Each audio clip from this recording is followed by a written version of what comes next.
I really like and enjoy Marvel movies, but when it comes to Batman, there is no contest for me. He is the greatest superhero of all time. The last Batman standalone movie we got was The Dark Knight Rises. That was 10 years ago. Batman vs. Superman was and you know what happened to the Justice League. Snyder Cut redeemed it a bit, but not enough, in my opinion. Now comes Pattinson in the role of world's greatest detective and arguably the best superhero of all time. Can you tell I'm biased towards Batman yet? So where does Matt Reeves' The Batman rate in the line of, well, a long list of Batman movies? I'll tell you right now, it's amazing and probably the second best Batman movie we've ever gotten after Dark Knight. It's not a masterpiece, but it is so good. Why it's so good? Let's talk about it.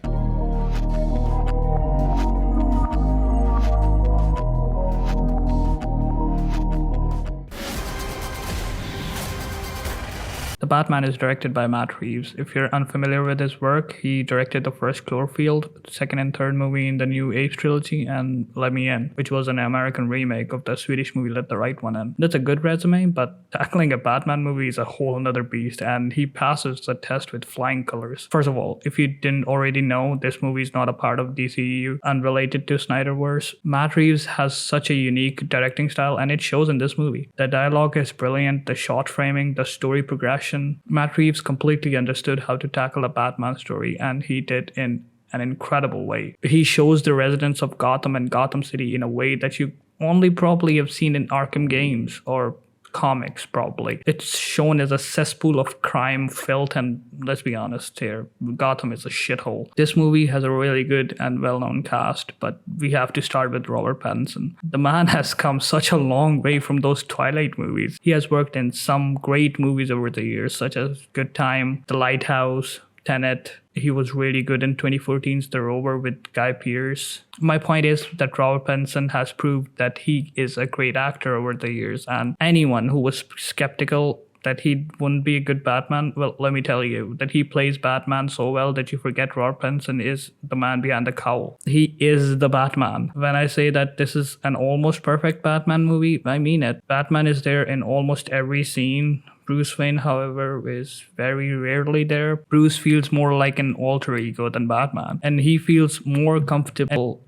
when he's in the Batsuit. The Batsuit, by the way, looks incredible. It looks great. This is a very different take on Batman than you probably have ever seen before. Talking of Bruce Wayne, let me tell you about Andy Serkis's Alfred. This new Alfred looks badass and apparently taught Bruce how to fight. He is also rarely there, but when he is, Andy Serkis plays the part magnificently. The Batman gives you a very brooding look at Batman and Bruce Wayne. Way more brooding than you've seen before, which is not a bad thing, but he is very early in his days as Batman. Bruce has been Batman for 2 years, so you're not getting an origin story, and it adds to the flavor of the Batman world and established characters. Since it's an early Batman story, people are very apprehensive of Batman, whether he's just an evil freak vigilante who just likes to beat on criminals for personal gratification, or if he means well, and Batman probably doesn't even know that himself. But by the end of the movie, he has a better sense of what he wants to achieve by being Batman. Batman and his broodiness more or less sets the tone of the movie. The cast besides Pattinson is great as well. Zoe Kravitz as Catwoman is great, probably better than Hathaway's version in my opinion. Paul Dano as the Riddler steals the show whenever he is on screen. I'm not gonna spoil anything, so all I'm gonna say is this portrayal of Riddler is really eccentric, kooky, but so menacing. The first few minutes of the movie will let you know all you need to about his character. Jeffrey Wright plays Jim Gordon, and he gives a great performance as well. It's difficult to top Gary Oldman version, but he portrays the character very elegantly. He's also a lieutenant and is finding his way through the seemingly corrupt GCPD. Colin Farrell is unrecognizable as Oswald Cobblepot, or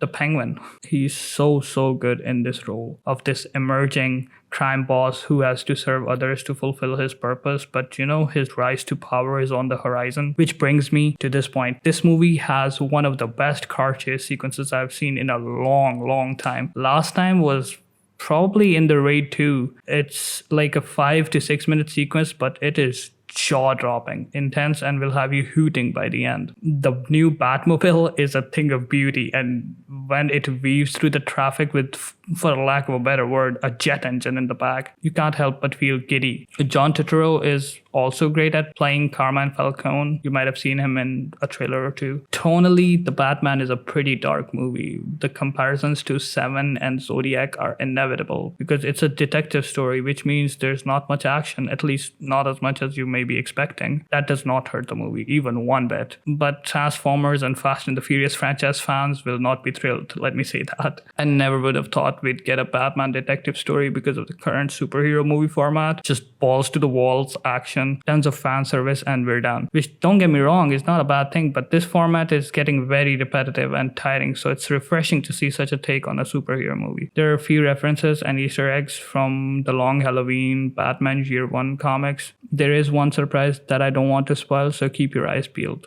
It's huge. Now, let's talk about the score. Michael Giacchino, who also composed Spider-Man No Way Home score, did the score for this movie, and it is amazing. If you get a chance to watch it in IMAX or Dolby Atmos, please do so. It's just perfect for a Batman movie. I'm sure you're going to be listening to this score for years to come. Just like Hans Zimmer's score for the Nolan trilogy. The main score tied with Nirvana is beautiful. Greg Fraser did the cinematography for this. He recently was also the cinematographer with Denis Villeneuve's Dune. The cinematography for this movie is breathtaking. There are so many beautiful shots in this movie. The perfect framing, use of light in certain scenes, and the scene blocking is just beyond words sometimes. The overwhelming presence of Batman is felt through the screen simply because of how the shot is framed. I hope this movie gets some recognition in the cinematography department as well. Now let me get my gripes with this movie out of the way after I've gushed so much about this movie. My main gripe is the movie is too long. It's 2 hours and 55 minutes, basically 3 hours. I don't mind getting more Batman, but there are a few scenes which could have been cut from the theatrical cut, and it would not hurt the movie and even raise the level of its excellence. Those scenes could have been added to the director's cut with the release of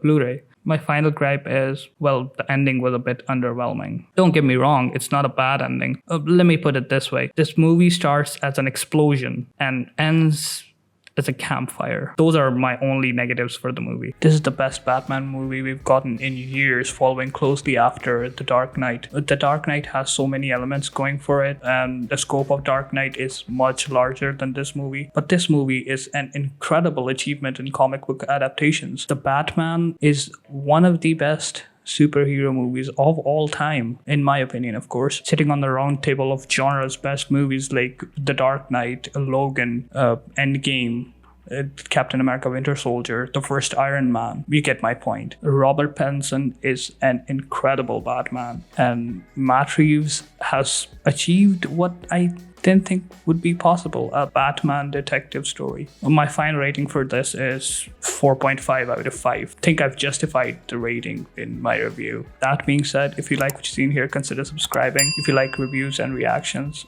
stick around, and I hope you enjoy your stay. This has been Synthesiastic. I'm Furrow. Thanks for watching. Take care.